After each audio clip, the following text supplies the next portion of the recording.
today we are going to talk about turntables and CDJs.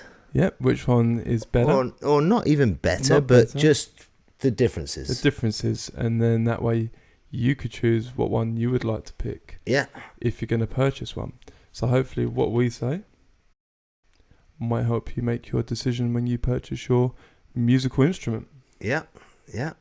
So, I mean, obviously for me, there was no CDJs when I first started doing this stuff. They hadn't even invented them. So I did start with turntables, and I'm part of that old school where it was belt drives, right?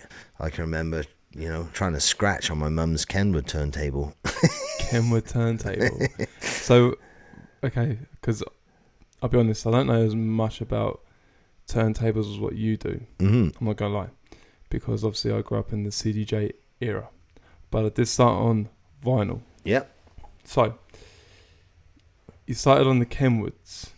Well, I didn't start on Kenwoods. I'm just saying. You just fucked around. I just fucked around, and it was almost, I'll be honest with you, I can remember when scratching and things first came around, and you'd heard those kind of samples on some records.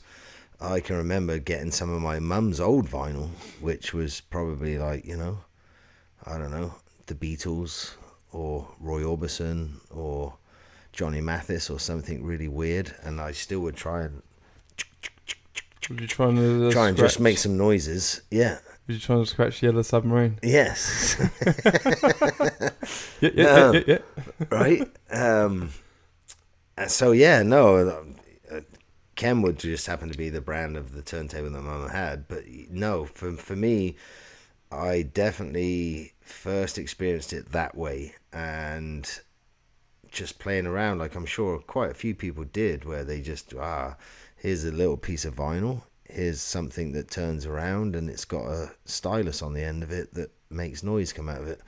And then I went to a couple of parties and was like, okay, so you can mix records together. And obviously I'd heard some of that over the radio and things, but once I went to a party and I actually saw it and realized, okay, you can mix records together. I want to do that. Mm-hmm. I want to learn how to do that. And obviously we've talked about it before, but my first experience myself of mixing, I had two turntables, and I wish I could remember what. I think one of them was a Panasonic. It wasn't a Technics. It was a Panasonic, and it had pitch control, but it wasn't a slider. It was a dial, right?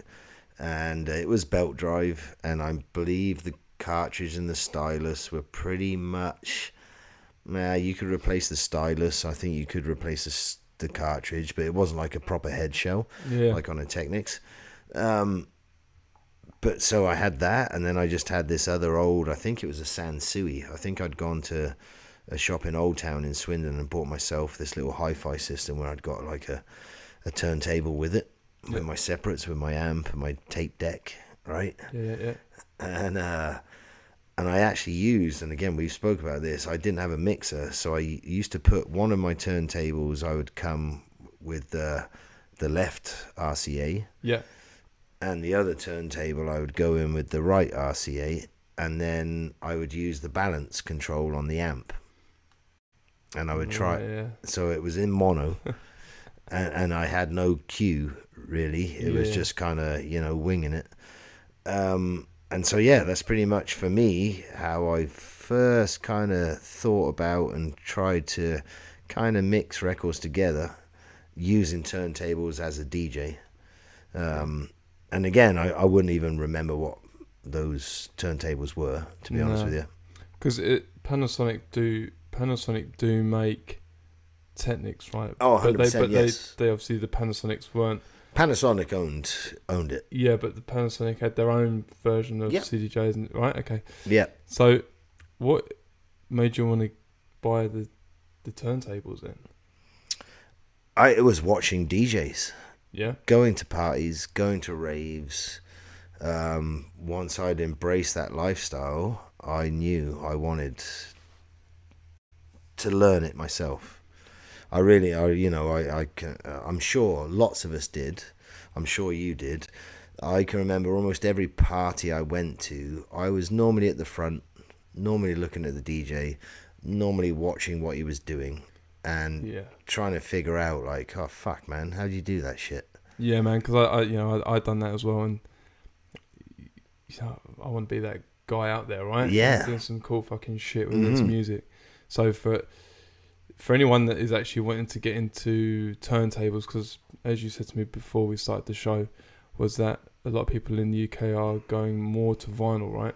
I believe so, yeah, from what I hear. Like, vinyl is very much back in vogue, right? Yeah. I think a lot of people are going back to that true sound and that true feel of actually that analog experience. Because didn't You you know? read that the UK, they've had more vinyl sales since the 90s? Well, it's been up there, right? I think it's Yeah. been up there in the last year or so. Yeah, I think it's creeping back up to like pretty much the similar sort of volume of sales as it used to be back in the day. Yeah. So my question is, what would be for people getting into turntables? Why should they go turntables?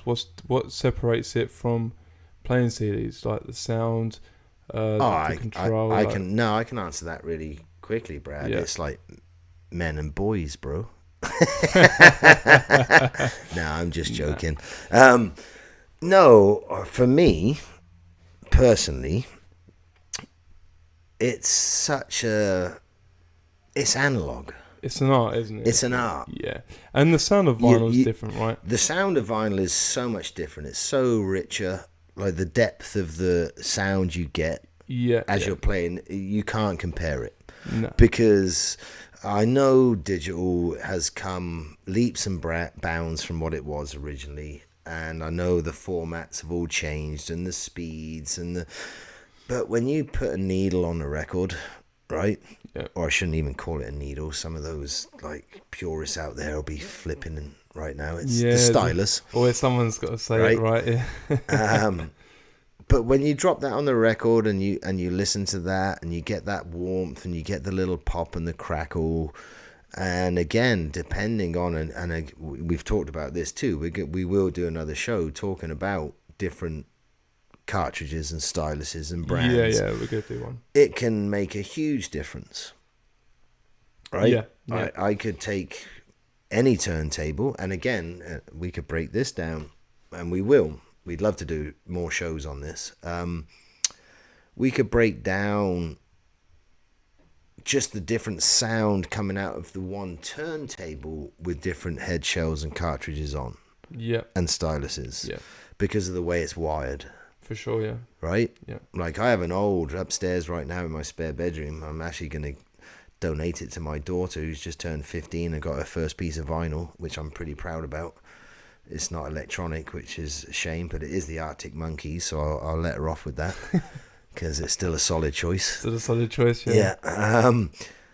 But I'm going to give her a really nice turntable, and it's an older one, and again, it's pitch controlled. It does have pitch control. I think it's an SL... Jesus, I should have gone and looked before we did the show. It's a great turntable. It's an older one. I actually got given it by someone over here in Canada, and it was his dad's. It sounds amazing. Yeah. The electronic, the wiring in it, everything about it sounds so rich and warm. And that is the thing for me, you know. Yeah. And again, going back to the question, why would I personally pick kind of like, you know, turntables over CDJs? Yep. For me personally, it is because the touchy-feely thing, right? It's the whole analog, but definitely the sound for me.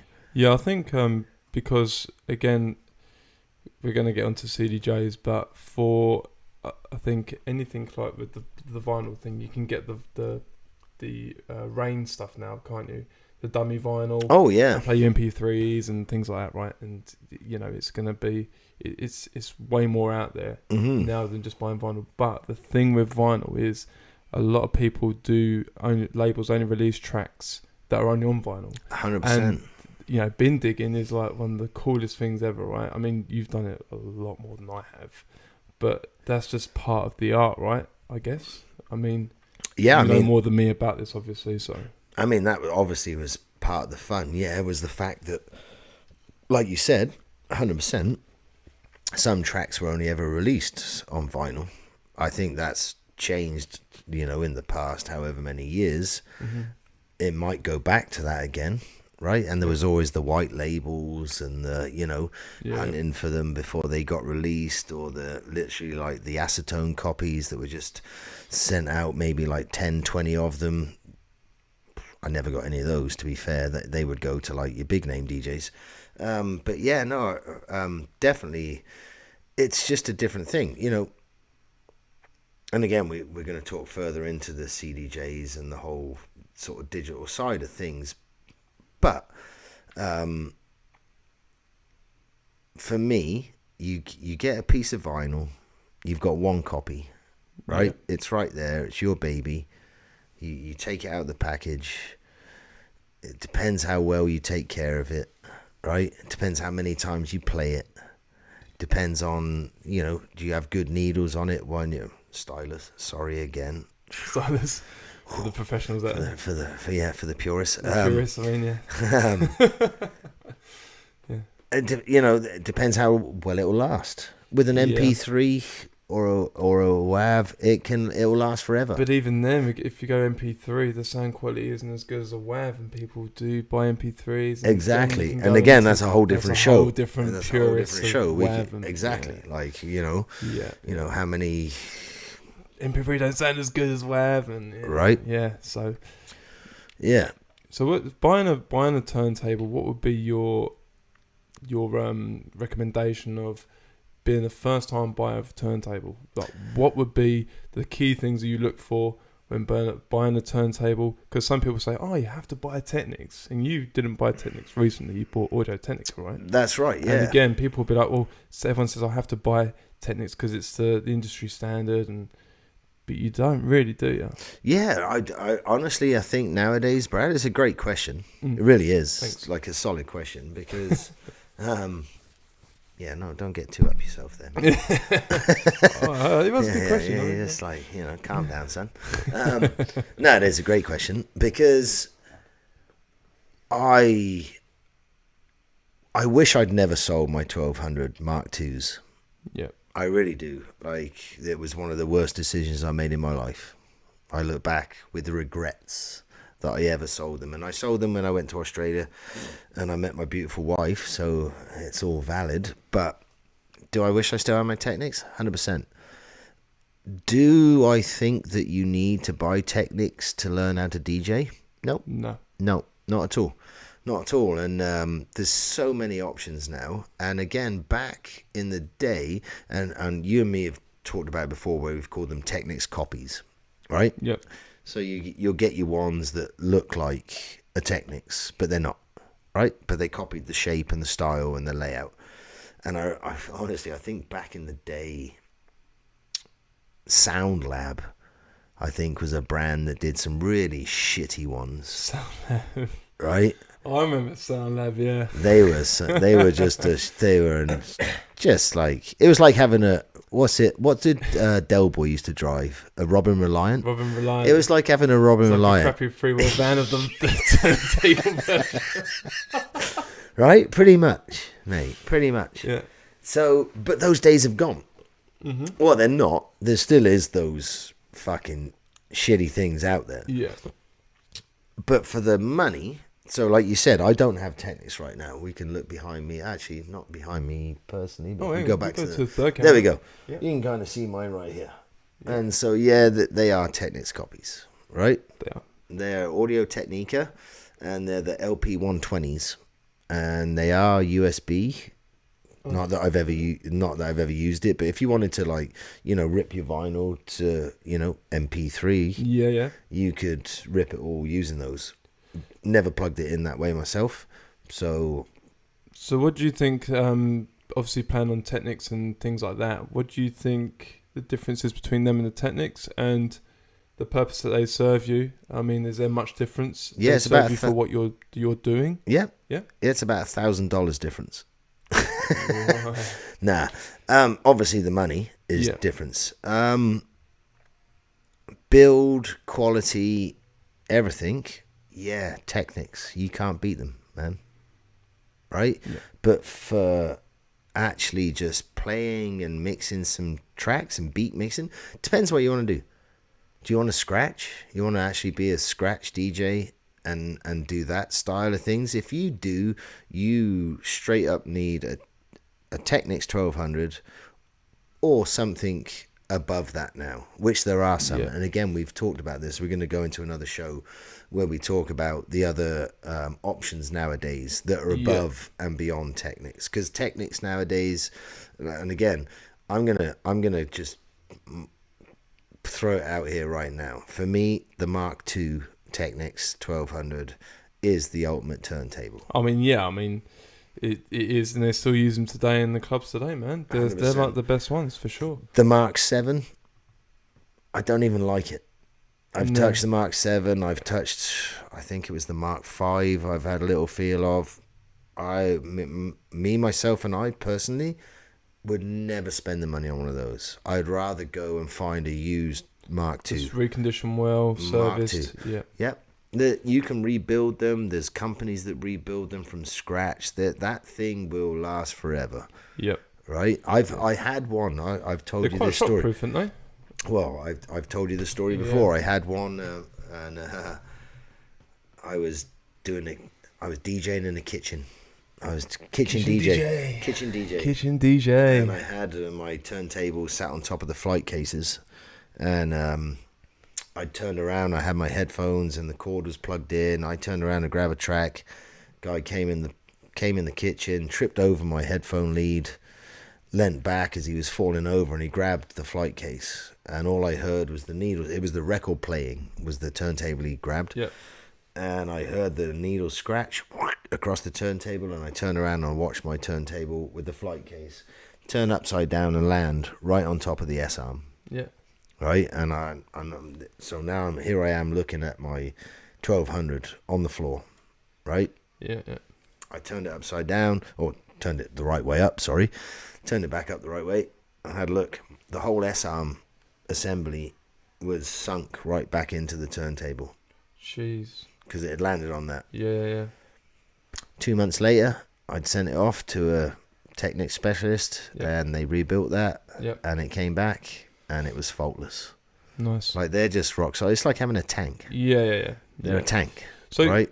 I mean, I know you've got the Audio Technica, so for anyone that's getting into turntables, you do think that you don't have to buy the creme de la creme of the turntable world, but you can buy an Audio Technica like you've got. Or the Pioneer do one. Sorry, I didn't mean to cut you off. do one, Pioneer do a couple of models that are in that kind of like less than half the price range. So in Canada right now, a Mark 7 is about $1,300. Technics, yeah? Yeah, Technics Mark 7 is about $1,300, and I believe that's roughly around £900 UK. Because don't Pioneer do the turntable 500 and 1,000? They got a 500 and 1,000, exactly. Yeah. Yeah, that's right, yeah, because I looked into that, but they do USB and they do other stuff. Yeah, it's a similar thing. But you can use Serato with the vinyl, so if you can't get stuff on vinyl, because which you can use with any turntable. You can use with any turntable. Which I have. Yeah.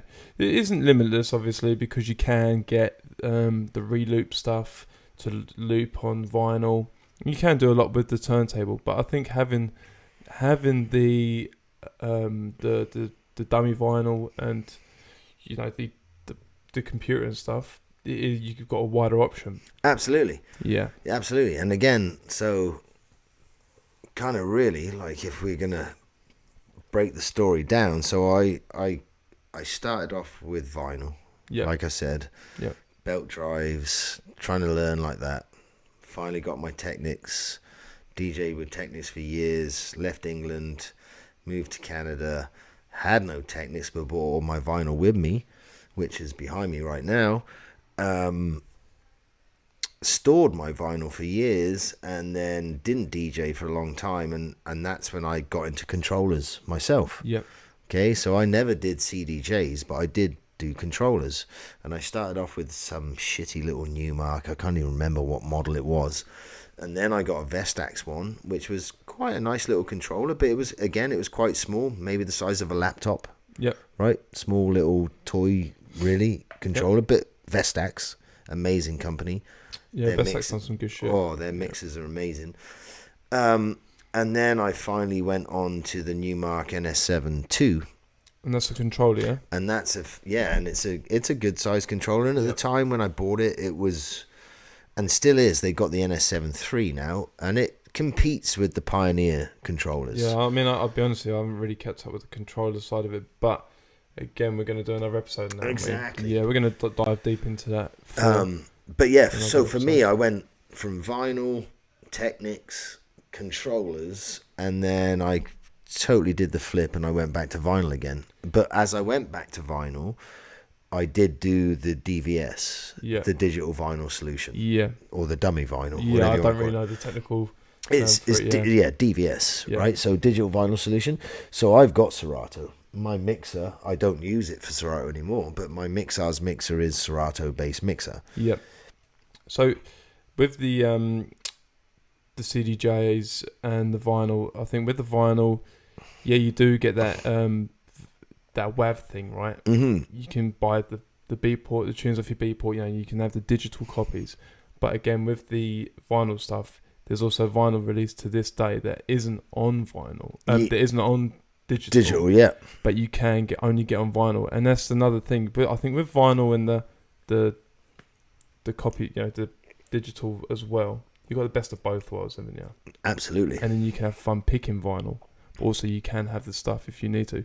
I've never done it, but is it quick and easy to chop from DVS to proper vinyl? So if you're playing DVS on one turntable, and then you've got a vinyl in another, can you replace that DVS with an actual vinyl? Yep. Quite quickly. Yeah, Serato's pretty good for that. Yeah. Because obviously, people that are listening in on this, they probably want to know, do I have to just do a set with DVS? No. I can't incorporate. No, not at all. Yeah, no. There's a setting there in Serato where you can, you don't get all of your filters and all your tricks and toys to play with, which I don't when I now use my Mixar's mixer. Yep. Right. That thing can do cutting and splicing and That's made to work with Serato. Yeah, it's made to work with Serato. And actually, Newmark do an exact same mixer called the Scratch, which a friend of mine, Nigel Chalice, has the Scratch version. Chali sauce. Chali sauce. Yeah. Chali sauce. Yeah. Same mixer. But yeah, no, when you go to the vinyl, you lose some of those features. You do, yeah. Because you've gone back to analog. But yeah, 100%, you can be mixing with using Serato, using your DVS, and then if you want to play an analog vinyl in with that, you just got to go into a setting there, and in fact, it's on your mixer. Oh, you can switch on the mixer? Yeah, you just switch it on the mixer. Nice, yeah. And then you're going through, or you're going digital. Yep. Through or digital, right? Yep.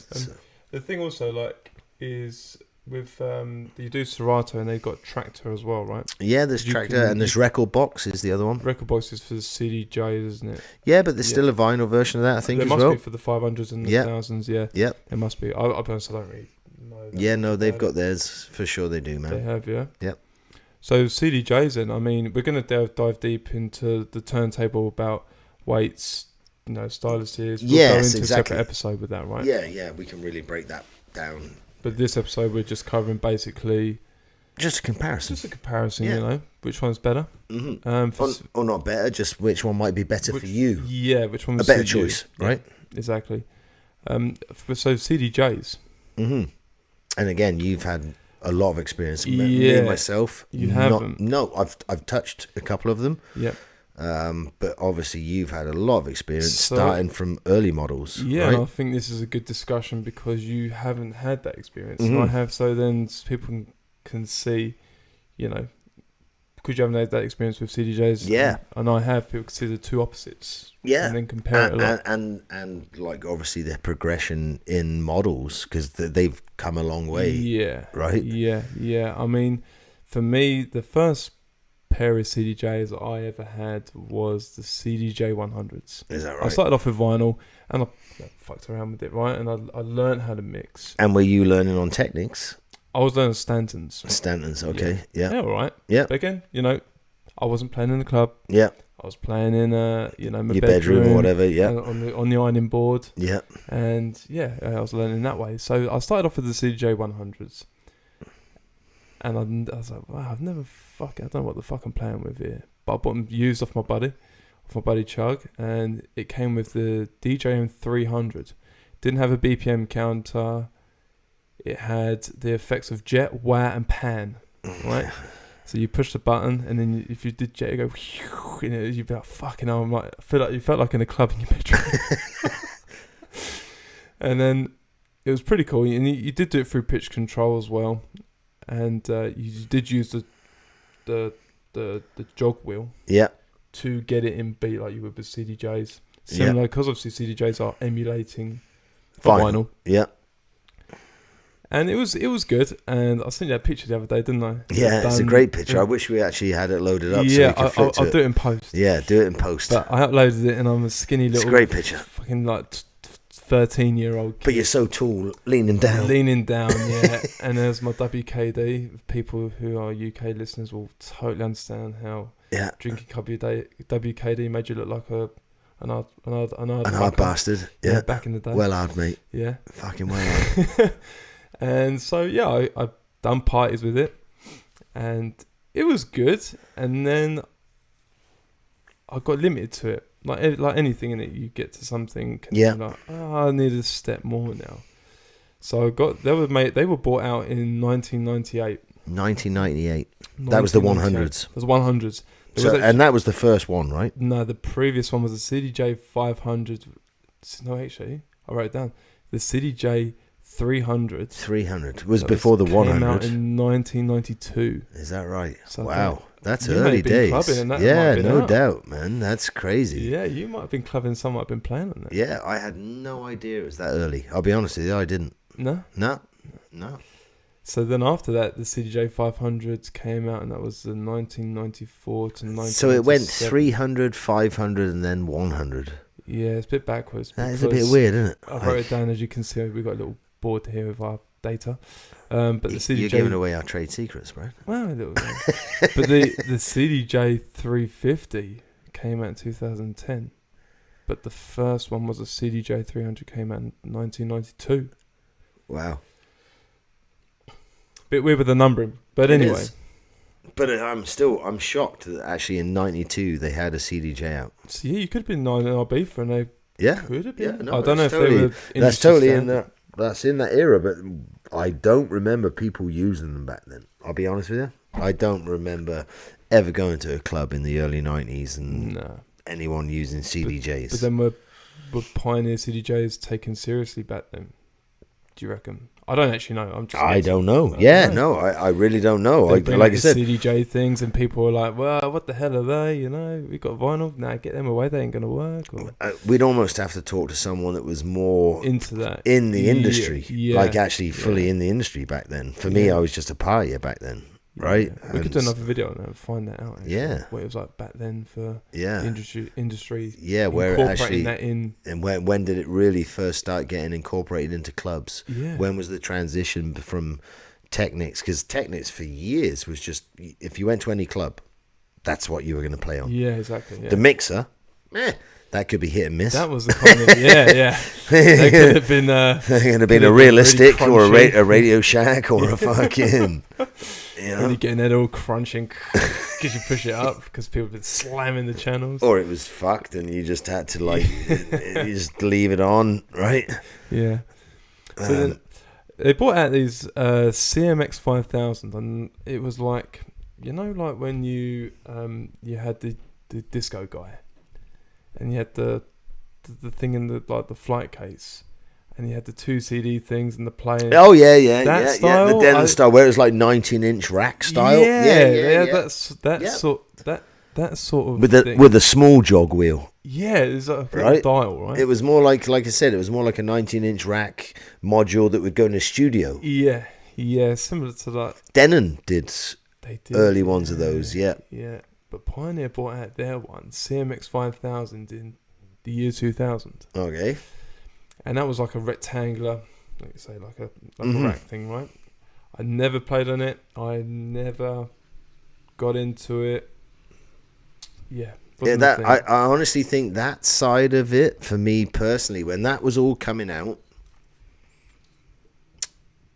I know for myself and a lot of the guys I knew at the time that were DJing vinyl and Technics, that was your wedding DJ. Yeah, that's what I'm saying. Like the karaoke Yep. wedding kind of crowd. Karaoke, wedding, Yeah. that kind of function, business parties, that was what that guy would have. So that could be Pioneer's introduction on that front, right? It Instead of could well be, because like I said, that yeah. was more that style of DJing. They weren't really beat mixing. No. They're not really like baby scratching or scratching even, if they were that kind of guy. Yeah. Not with that. No, they were just knowing they were going to play the top 40 hits. Yeah. And they're going to do some spiel in between the wedding and the first dance for the bride, requests, right?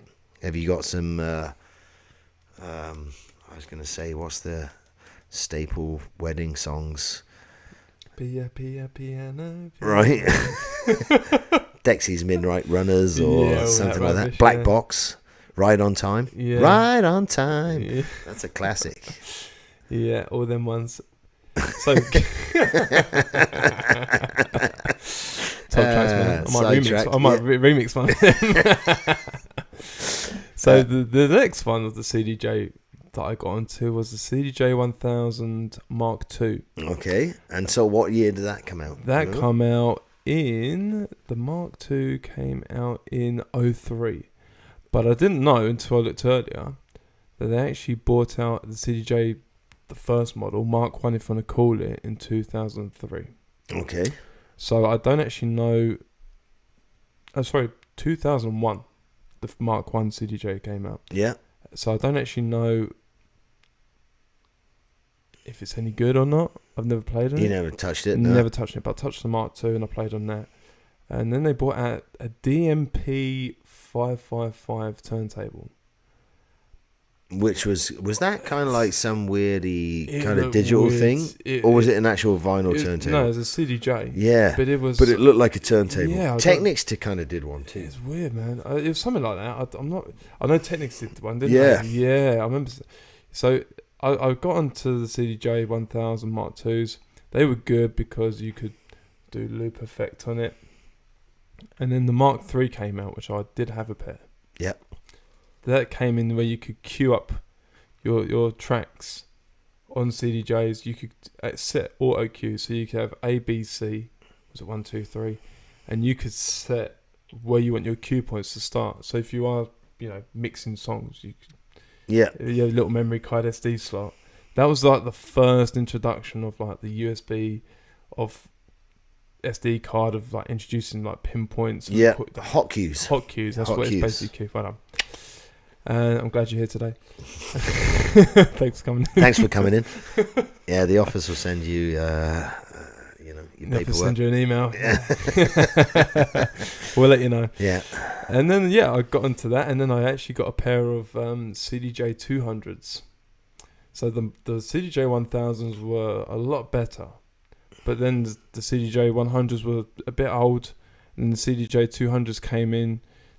They were exactly the same as the CDJ. So it went 100, 1000, and then 200? Yeah, but really? it was like the... That's fucking weird. The 100 was the lowest, and then the 1000, and then they bought the 200. Yeah. Then it was the 1000 Mark II. If you're looking at the lower end of the spectrum to the high end. Right? Okay, yeah. So the 2000 was pretty much the same. 2000 or... the 200. The 200, yep. And all it had was like a blue neon that just went round. Okay, so it looked like it was spinning. It would look like, but it wasn't. Yeah. It was just like an extra light and a different colour, I thought. It still had the same wah, pan and jet effect, right? Yeah. If I've got them effects right, I can't really remember. And I bought them, and they were the next industry standard. They looked pretty good. And then I got onto the CDJ800s. And the CDJ800s were, it had like, but you could like sort of catch a beat. So 1 to 4, 1 to 8, 1 to 10. Yeah. You could like re-loop it automatically instead of doing it manually. Yeah. You couldn't do that on the 1000s. So I bought the 800s, and then you could do these reloop things, which was And pretty good. Did you buy them brand new back in the day? I bought Or them used. you bought them used? Yeah, I Yeah, bought them used off my buddy Chug. Chug. Once Good old again. Chug. Good old Chug, yeah. And then actually they done the rounds. I sold them Really? to someone else, and they sold them back to him. So Really? they went round a few people. Has Chug still got them? He probably might have. Actually. He might have. And yeah, it went around with a DJ M400 mixer as well. Yeah. Which I gave to my cousin Joe. But going back onto the CDJ, so you could do the manual looping like you could on the 1000s, but you also done it automatically. Mm-hmm. And then the CDJ1000 Mark IIIs came out. This is when you could start incorporating your laptop into it, you know, and putting like your Serato and your tractor and things like that with it, if I've got it right. And then they did the memory card thing as well, and the hot cues. Yeah. And they were like industry standards across for quite a while, through the late noughties, if you want to call it, to the early 10s. And then it did bring out a DVJ. Do you know what one of them is? DVJ? Yeah. It was when Pioneer was trying to dabble into video mixing with music. Okay. So you would go into a club and then they would mix music videos with other music videos. Which you can kind of do with Serato and some of the software now. You can VJ and DJ. Yeah, At the same time. It's VJ and DJ. Yeah, it's like bringing that in. I don't know if it really hit off because it hasn't Ever really. Really now, right? Nah. Not really doing it. But they brought it out. There's a DVJ X1 that came out in 2004, and that was way before the CDJ3000 Mark III. Did you ever play on one of those? I didn't. I think I Nope. did actually, but I didn't. Not VJ play on Yeah. it, but I did. It did everything a normal CDJ would do. Yeah. But you had Just had the ability to be able to control your video as well. Yeah, and then like you had the mixer that went with the DVJ to do all that crap. Yeah. It was good for the commercial club if you've got the projectors around and you're playing. Oh, for sure. You know. And then I actually played on. I didn't buy them, but I played on the CDJ400. This was the first CDJ where you could start plugging in a USB. Okay. The screen was small. It had the automatic. So the 800s had the automatic reloop. Yeah. Which was easier for you. And then obviously the 1000s had the hot cues. The 400s, if I remember rightly, had the USB port. The USB port memory card slot. Okay. And the automatic like queuing and looping stuff. So the memory card was used for the hot cues, I think, and the memory card for the music. But with the CDJ400s, they were so small, and the screen was so small. Going through a menu was a fucking nightmare. Okay. So you're in a club and you're like, oh, I need to go through a folder. See what you're it looking showed at. one folder each line. So each tracker was one line, and it was like a analog digital clock, you know, or whatever you want to call it. And it was just terrible to like functionality wise, but it was Pioneer's introduction into bringing the USB thing and the screen where you could see what you were selecting, kind of thing. Selecting, Yep. So I played on them, and they had the scratch thing. It didn't turn, but you know they were fancy. They were good for their time. And then the CDJ900 came out, which my buddy Luke, we call Lightning Luke, yeah. He bought the 900s, and they had a bit of a bigger screen and more selective. It's a model under the 2000s. Yeah. So you could select more. Again, it was like the 800 automatic looping. Yeah. And you could put USB in it. So then they had, you know, the fucking, you could use CD and USB. Now, and again, being a guy that obviously is a turntable kind of guy, and I had some controllers, never the CDJ. So when you say the USB thing, so with all those models, could you put one USB into one of those CDJs and it would read it to both of them, or did you have to have? No, see, I had this trouble, right? You had to run an RSJ45. So like almost like a telephone cable, yeah, data cable between the two. Okay. Yeah, so when you did that, but it was so temperamental back then. Mm-hmm. I remember I played in Source Bar. And which models would that go up to? Do you remember where it was that style? So it started at the 900s. Okay. Well, that was the first introduction where you could link the two. You could link. Other than that, you'd have to have two USB sticks. Yeah, you'd have to have two mirrored. Two cloned USBs, right? Yeah. So then we got the when I went to a club and I played, I took the one USB, and the guy's like, "Hey man, your USB isn't reading on the other deck." I'm like, "Oh man, really?" He's like, "Yeah, we went through all these data cables, and it wouldn't work." And I think that was where Pioneer were like, do you know what? We should look into making this more of a reliable connection, a reliable thing for the club. And then they bought the 2000s in, and that still took CD, but CD is obviously coming out a bit more now. Yeah. 2000s with a great deck. I still think they're one of the best to this day. And they had the automatic, you had the hot cues, you could loop on it, you could scratch on it, right? So the 900s, the 800s. The 800s was the first vinyl deck where you could actually scratch, like a vinyl setting. And then it was in the 900s, and obviously it went from there. So the first sort of where you could sort of implement a scratch effect, you could scratch on CDJs was the 800. And because they come before the 400. And what kind of year did the 800 come out again? The first 800 came out, it was... I had the Mark II, that came out in 2006. Okay, so around 2004, 2005-ish? Yeah. For the Mark 1, maybe? Yeah, I don't think there was a Mark 1. No? No, I think there was just a Mark 2. Interesting. No, there was a Mark 1 because my cousin Joe had Mark 1s. They must have come out, I think, in 2004. Yeah, right. Yeah. Okay, and again, so that was the first time that you would be able to like emulate a scratch. Scratch onto it, yeah. Vinyl mode, non-vinyl mode. And the platter was bigger. Yeah. The turntable. Yeah. Right? No, it's a platter. It's a platter. I know, but some people might not know. Yeah, no, they need to be taught. Yeah. But yeah, we got that. So, and then 2000s came out. You could do so much more with it. Now they bought out an XDJ vinyl turntable deck. It's called the XDJ, and they had no CD at all, just USB. Okay. And then the connection thing happens now. And now they've got the 2000 Nexus they bought out. Same sort of thing. Better screen, bigger screen. Yeah. You could read it more. You could set profiles and obviously download Record Box for that. And then you've got the 3000 now, which I think can even make you coffee in the morning. I'm not really too sure. It's so advanced. I think some people are, pretty much self-reliant on the 3000. It does everything, right? Just does it all for you, really. Wakes you up in the morning. Makes you coffee. Yeah. Or tea. Yeah. Tells you that you're having a good day. Yeah. And yeah. Buys you some chocolate biscuits. Yeah, if right. If you're ever lonely, it makes you feel like you're not alone. Wakes you up and says hello. How you get? And still make up the beers. Yeah. So yeah, the 3000s right now.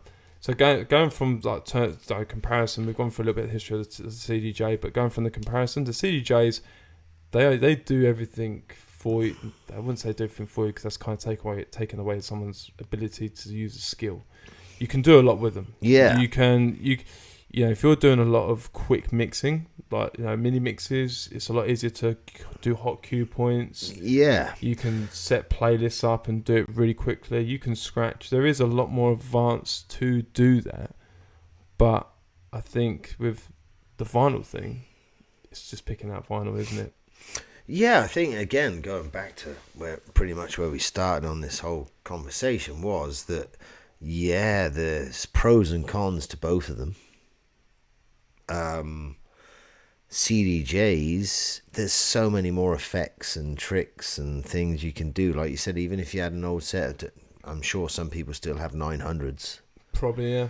Right? Yeah. And compared to what you can do with a set of 900s to what you can do with a set of turntables and a 2-channel mixer is endless.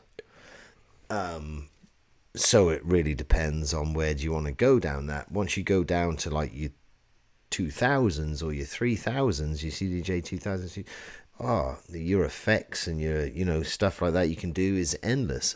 But if you want to go down the DVS line, right? Yeah. You can do all that same stuff. Yeah, man, you've been having to do it for years, right? Right? You can do all that same looping and splicing and cutting and hot cues. Right now, I could just go over and grab my DVS vinyl and throw it on there and fire up Serato, and I'd be able to pretty much do what you could do with your your 2000, your 3000s.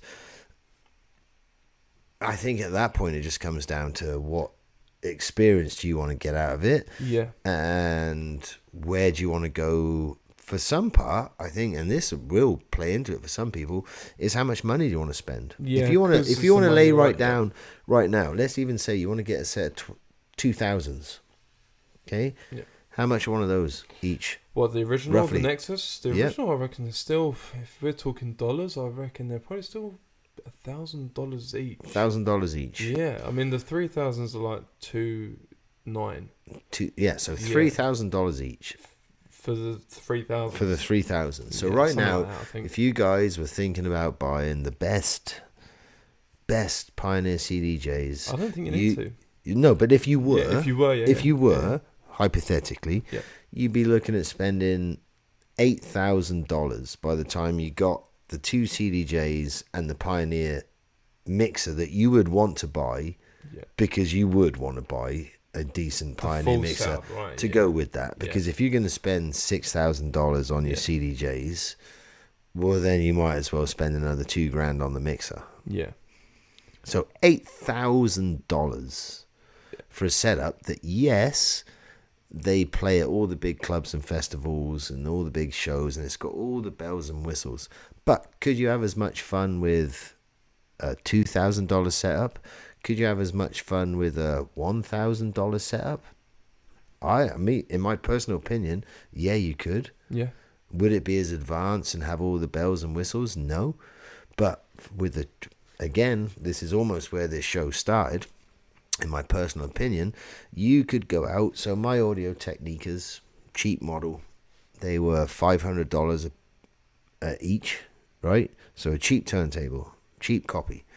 Again, though, I already knew how to beat mix, so it wasn't like I was trying to learn on them, but I still have that opinion that if you could learn to mix on those, you could mix on anything kind of mentality. Yeah, because I think... Right, and again, it's where I came from, the old school learn on a piece of shit belt drive and work your way up. If you can learn on that and you can fucking mix on that, then you'll be able to mix on anything. So for $1,000...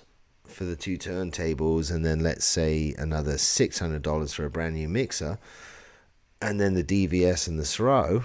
And again, if you were to buy a Mixars or a new Mark Scratch, the Serato software comes free, and then you're just spending $50 on your DVS vinyl, control vinyl, you're set, and you can do all the effects and all the stuff that you can do with your CDJs, but you're actually analog.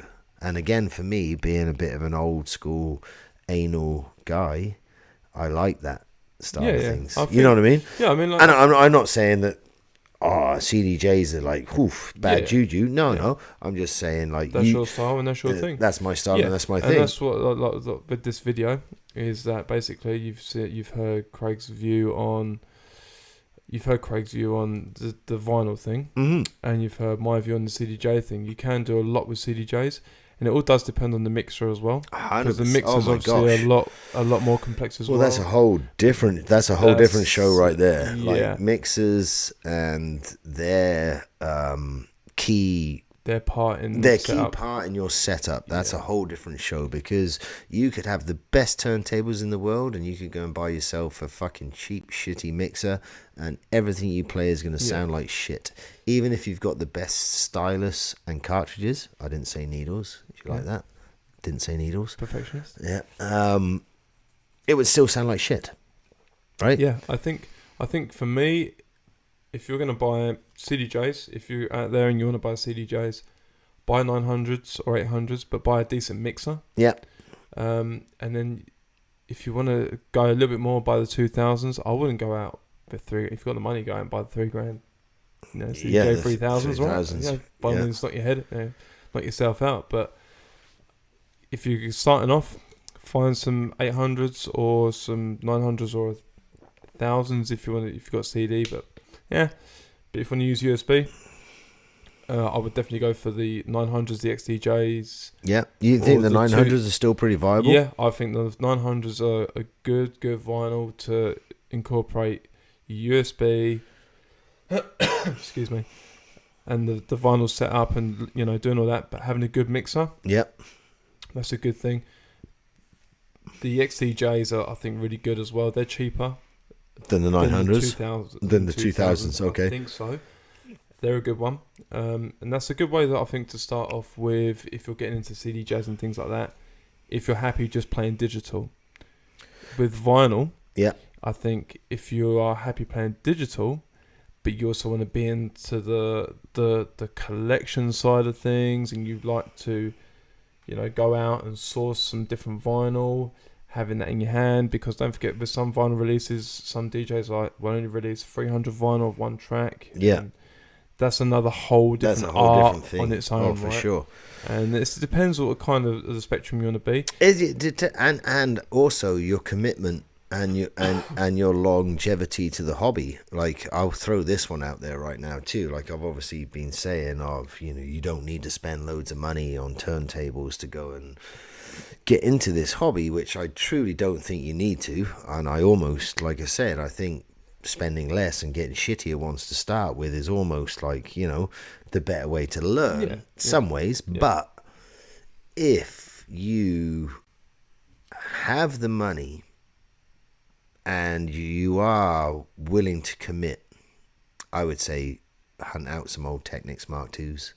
Yeah.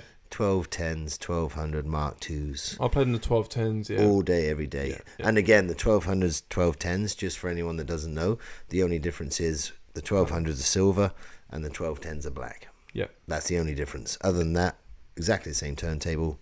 Both great. Both great. Me personally, I like the silvers, which is why right now my Audio Technicas are silver too, because it still reminds me of the old Technics I had back in the day. But other than that, like I said, if you really are gonna commit, and you're thinking that this might be a hobby or something that you want to take up for a long time, spend the money right off the bat. Yeah, if you're going to invest in it, for a long time, then do it. Yeah, then just do it. But if it's something that you're not too sure, it's you're kind of you're on the fence a bit. Maybe you just want to play. Don't invest all that money. You can still, like I said, you can get rid of the cheaper ones you used, sell them on to someone else, sell them to a buddy that wants to try too, and then invest. In the better setup. Yeah. But the key part. And again, we'll do another show on this, like we just touched on, is don't fuck around with the mixer. No, get a decent mixer, 100%. Right. I think the mixer's a key part of having a good setup. Yeah. I think, like I said, with the CDJs, you don't have to go all out to buy the top-notch CDJs. I say go from 900 upwards, because then you've got the USB option, which is what you get in the 3000s nowadays. You get incorporated into that, or the 2000s, and that will set you up for if you ever do play a club, or you do play an event that will have them decks. You will be set up for You'll be familiar with it. Yeah, you'll have record box. You'll have all that sort of thing that will prepare you for that. If you're doing with that setup, that I would have a decent mixer. I would spend more money on the mixer. I'd have probably the DJM 900 Nexus for that, but mixers obviously is going to be another show. Yeah. But for learning and playing and getting you set up for clubs and events, that would be the prime CDJ that I would recommend for someone to use and learn on and play with. Yeah. And if it progresses more and you enjoy it more, then go ahead, knock yourself out and go and buy more expensive CDJ turntables. Absolutely. And actually, I kind of wish I'd done a little bit more research, but we'll do another show, like we just said. Mix is key part, but we could I'd love to do just a solid one show where we focus maybe on all the different models of turntables. Not all of the models, sorry, that would be a fucking long show.